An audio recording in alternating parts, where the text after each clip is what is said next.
Welcome to Vennila செட்டு family. நீங்கள் பார்த்து கொண்டு இருப்பது காஞ்சிபுர காமாட்சி அம்மன் கோவில் தங்கத்தேர் ஃப்ரெண்ட்ஸ். பாருங்கள், ரொம்ப நல்லா இருக்கும். இது வெள்ளிக்கிழமை 7:30 மணிக்கு கோவில் உள்ளவே தங்கத்தேர் வரும் ஃப்ரெண்ட்ஸ். பாருங்கள். அதுக்கப்புறம் காமாட்சி அம்மன் கோயிலுக்கு பின்னால் காளிகாம்பாள் கோவில் இருக்குது ஃப்ரெண்ட்ஸ்.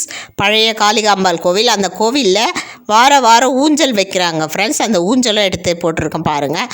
நல்லா இருக்குது. பிடிச்சா லைக் பண்ணுங்கள், ஷேர் பண்ணுங்கள், கமெண்ட் பண்ணுங்கள், சர்ப்ரைஸ் பண்ணுங்கள்.